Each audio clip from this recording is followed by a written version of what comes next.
because it's a culture that needs to change within organization, right? Today I can tell my testers that you need to embark on a journey including new techniques. For example, you need to bring in parallel testing concepts, you need to bring in your RBT concepts. But how do I constantly motivate them so that they are challenged enough? We give them right feedback, motivate them so they do things differently in a very innovative way. So putting those strategies upfront in place is extremely important. In addition to that, putting a council which will continuously monitor and also evolve over a period of time, bringing in newness in overall things that we do. So overall picture as well as day to day for all what we do is extremely important, and that constitutes our strategy. The second one which is extremely important, and I kind of touched upon it, is the culture that we have within the organization. The more we talk about it, the more it motivates our own professionals to embark on that journey personally and at an organization level. So it's very, very important that we set up that culture and that tone and voice upfront. The third one is setting up of the process as to how it needs to be done, delivered, how it will be measured, and the most importantly, how folks are going to be rewarded.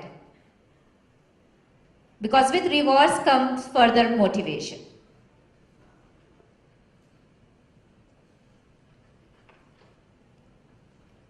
When we talk about growing with innovation, there are certain things which comes inherent with it. And few points which I will just touch upon. Coming up with new leading market techniques, new service offerings, market offerings, which are very unique, is extremely important for all of our personal growth, at the same time growth of our organization and the area that we are working on, in this case testing. So you have to embark on journey keeping in mind how you develop niche, high-end, innovative solutions every time you are talking to a client and delivering testing services to them. It should not be doing same thing again and again. Though we are used to working in factory models, but I think it's time to evolve by encapsulating it with the new and innovative processes, thoughts, techniques every time. So more you do that, more you kind of increase your retention, at the same time your business, because you're going to market with some new offerings. Coming up with core delivery models, new models which are evolving over a period of time is again extremely important. We have typically seen 2-tier, 3-tier type of delivery approaches working. How do you work in such kind of models but still being agile and still being flexible for the client's need is extremely important. So coming up with new delivery models which can kind of sustain and remain with our clients for long. Enhancing operations. So when we do a lot of testing on our engagements, I think most important point is the quality that we are trying to implement for the client, bringing in productivity. How do we enhance our operations so that we achieve the results faster is one very, very important aspect.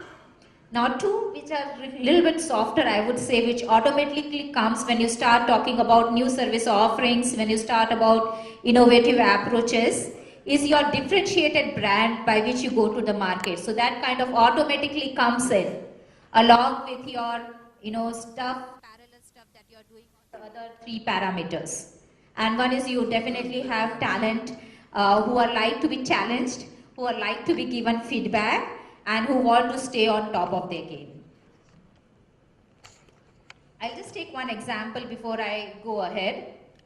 Is recently, as part of our firm, we embarked on a journey for creating studio, where we have, we call it a digital studio, established at various locations in the US, in Canada, Australia, and India. And initially, our thought process was very studio-centric, meaning, all sitting at one location and doing stuff. But that was not the only stuff which client was looking at, right? Many projects require working in on-site offshore model, yet working in the studio model. And one such example was, what we did was, there was a project for a retail client involving POS terminals, right? And we had to do end-to-end testing using the POS terminals, generate entire invoice, take it back to the processing, and do the entire end-to-end processes. Usually it was done by the studio team sitting in Canada team. But what we did was, we came up with a small mini studio setup in our Bangalore office, and we worked in on-site offshore model. It required a lot of hand-holding at earlier stages where the POS terminals were not syncing up, the software is not synced up on various machines, but the amount of the solutions that we develop so that the two testing teams hand over the scenarios to each other and yet complete the big 5 scenarios in one go by operating in entire almost 24 kind of cycle was very well done. It was very innovative, and we have established that, and now it has become a big case study for us to go to various clients who are doing or embarking on a journey of going for POS kind of strategy. So it is a small thing, but it is done in a very innovative way, bringing in technology, actually establishing the lab with POS terminals, testing it over various mobile applications, devices, and then also doing the manual testing along end-to-end big scenarios was all combined together in a studio environment. Doing things differently and taking it to market definitely increases our market value, at the same time our own business. Now, this slide actually talks about vision and what are the parameters for which our innovation really stands on, and what is the focus. I won't really go into details of each because I think we have covered the first type, which are the potential areas and what is the impact of innovation. I think we covered about the innovation needs and what are the 3 things that go behind it. And the last but not least, the focus is about growth, culture and brand. I think it is comprehensive slide. Your one glance would really help if you can just take a glance at it and put your any questions that comes to forward, but I covered most of it during my previous talks.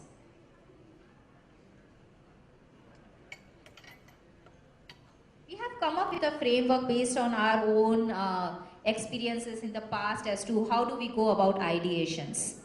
And you would have seen, ideations really happening more in manufacturing, more in TMT, telcos. They embark on this ideation methodology very frequently, and they have various vendors and partners who are working with them on ideation technology.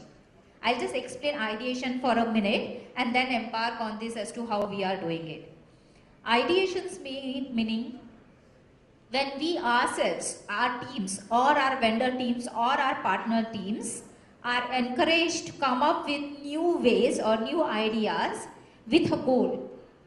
And then various people embark on that journey. Those ideas are evaluated, then they are piloted. Few of them are selected to go to the further rounds, and finally the few of them which are gone ahead through the executive council goes to the production for that company. For example, firms like AT&T or Verizon implement a lot of this. For example, speech to text, which is the new feature which is coming on your mobiles, right? It has gone through years of ideation and now it is coming to marketplace.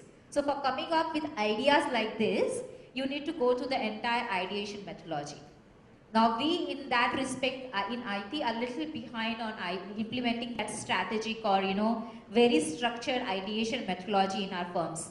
And I think testing is a right place to start with something like ideations, with the concepts like test-driven development that we have and new coming up. Testing is the right area where we can implement new ideations, come up with ideations, you filter those ideas of new techniques as to how you will do. Then you do a mini development. You can do it in an agile way, working with your development teams, your testing team, but it is totally test driven. Do the entire, life cycle management, and finally based on the executive council go ahead and based on value that will be delivered, it goes to the production. But I think testing is the right place for us to start with any kind of ideation methodologies which can really go to the production.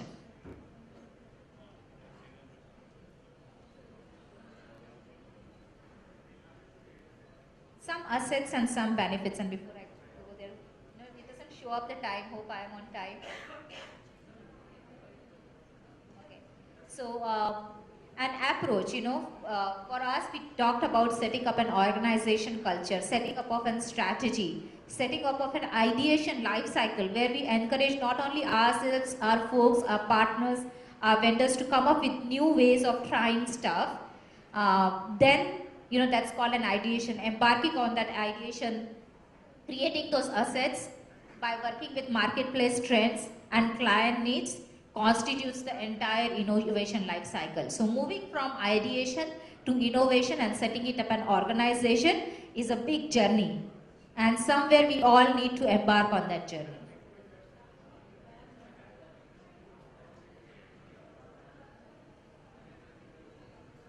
Some benefits, I think these are very natural benefits, which you all must have heard about, ideations and innovation coming in. Individual growth and recognition. What else you want? I know you all, including me, we all need growth and money for which we work, definitely. But it's also about what we are learning every day, what we are doing new every day, which keeps us going. Because at one point you cannot go ahead with just the two that you have without having something new to look up to, something new to embark on journey. So retention and working on ideation is a very important need for the firm to retain its employees. Retention and recognition are the two important factors from testers' perspective. Then from an organization perspective, growth and brand. Because with innovation comes the brand, which is built in the marketplace of being innovative and taking new services to marketplace. So this is the entire cycle of innovation that really helps oneself and one's organization to scale up in the value chain.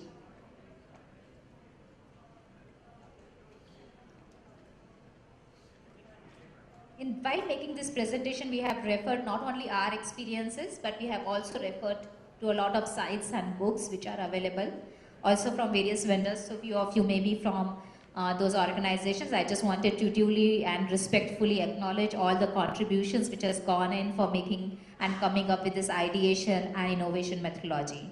And with that, I'll just open for question and answers. And we want to be very honest, open suggestions, discussions on this particular ideation and innovation strategy. I know it is very different. It is different than what you would hear for 2 days on testing. I wanted to do this session a little differently so that, there is a little food for thought. We all take that back along with us.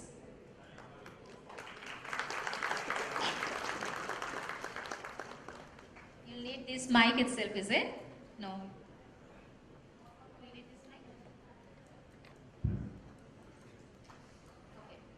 Time for questions.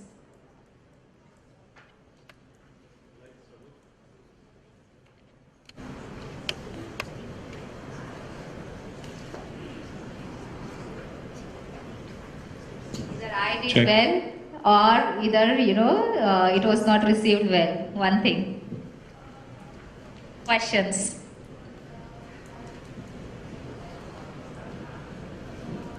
There, yeah. I think Mike, yeah.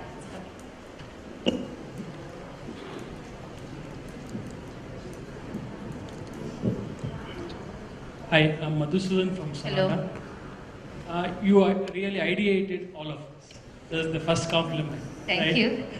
I thought probably the presentation has not gone well, so there's no questions. But thanks for the question. Yeah. How about the allocation of budget in your organization for innovation? Sorry, repeat that one. Do you have a specific budget for the innovation? Because most of the companies do not allocate for innovation. Yeah. How about your organization? Right. Since you are talking about Big ideations and innovations. No, very relevant questions, and I smiled because that's not only true with most of the organizations, but in my organization too. And you all know that we come from Deloitte Consulting, and being a very consulting focused culture, right? Very project specific culture. Heavy investments into ideation, like the examples which I gave of telcos who do that very frequently, or manufacturing firms who do that frequently. I don't think that happen in IT industry. You're spot on that one. But the way we all have to do this is bringing in that culture first within to do things differently. Those are small things, but doing things differently. And then, or maybe parallelly, work with the executives in the organization to see if some of those for which we see business coming in can have investment upfront. And those small units together would then constitute a big budget, but that takes years to happen. So that has taken years for us also to happen. And I think if you really honestly ask where we are in that stage, I think we are in that stage, early stages, where it's the setting up of culture plus coming up with small chunks of investments for new market strategies and market offerings where we can go to market with differentiated kind of offerings. So that's where we are. I don't think we are at a stage in the industry, at the same time in various firms, most of the firms that will invest huge in setting up the innovation hub or innovation council or a big innovation center itself. I know few organizations have, but I think in IT we need to do much, much better. That's my honest answer. Thank you. We have one question there.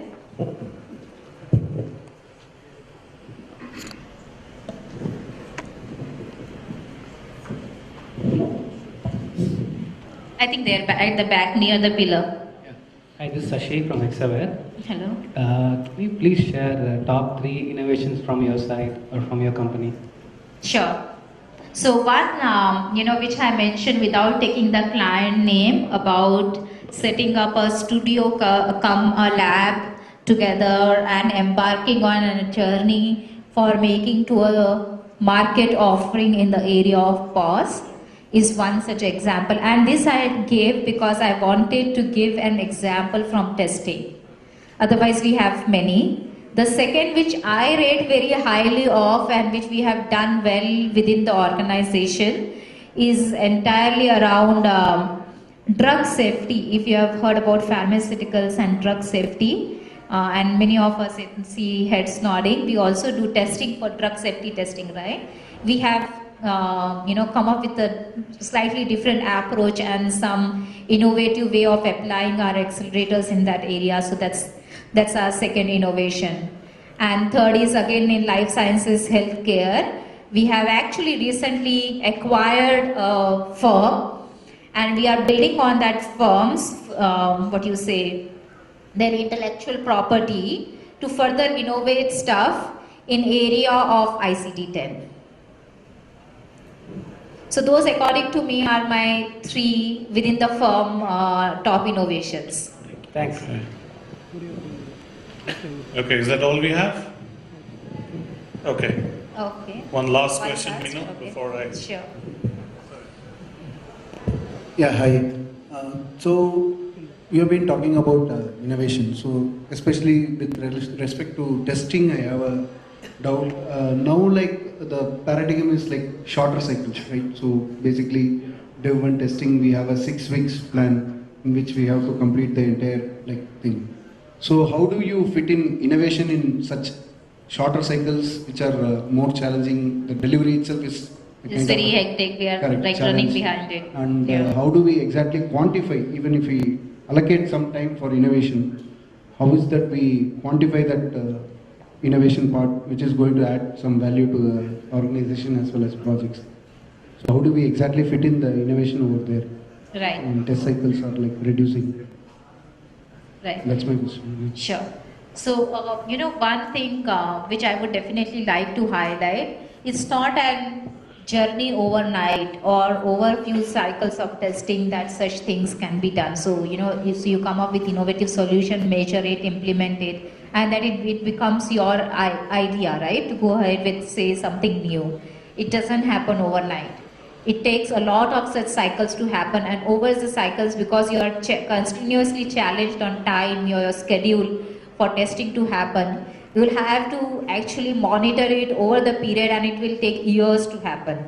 It doesn't happen overnight. So you are very right. We are almost, every time during the releases challenged for time, but I think right place to start is by making some small differences and then taking it to big one. And I think that I'll just share an example. The client which I talked about, the CIO who had visited us or used to visit us as part of one of our large engagements, and he used to ask this question. Amongst the various applications testing that we were doing, one of the applications which was going on ongoing releases, the testing timeline always used to get crunched either because of some changes that used to come upfront during the development cycle or late during the development life cycle or build issues or stuff like that, and the testing timeline always used to get crunched. And it was way back, I think 2005, 2006ish time frame, and we always used to have a tough conversation with our client counterparts as to how much or what amount of testing can be implemented, and they used to say with what confidence level we will go to production, and this discussion was happening very repetitively for various releases. And then one of my test leads, he's no more with the organization now, but he's a very respected person, professional in the industry, who was with us then. He actually came up and defined a criteria called confidence levels of a release. And what he did was he picked up from last 2 releases the important business processes which are tested on an ongoing basis. And he did that with talking to our client business counterparts, right, their business team. And then he ranked them and came up with a confidence level model and implemented that with the crystal ball tools. Like if you would have heard about HPPPM and those kind of tools, right, which do the statistical analysis tools later, not the PPM one, but the other statistical analysis tool. He implemented that confidence level of business scenarios and came up with a crystal ball as to if you test n number of business processes with these parameters on confidence level, you will go to production with this confidence level. And it was a very simple, I think most of us would be doing in some or other format, but a very simple statistical way of doing and putting to client, giving them upfront as to with what confidence you will go to production. We used to call it confidence level crystal ball. So it was a 2 years engagement, very similar, 2 to 3 weeks of testing timelines, and he kind of bought up that, which helped us a lot. Every time then the client used to embark on any other applications testing, and with their ongoing releases, they used to talk about this tool and implementing it. And till date, it has been discussed in the organization. So doing those things takes time over the years, but I think we have to all embark on that journey sometime. Thank you, Minal. Thank you, ladies and gentlemen, for the interactions. Big round of Sure. Thank you, thanks everyone.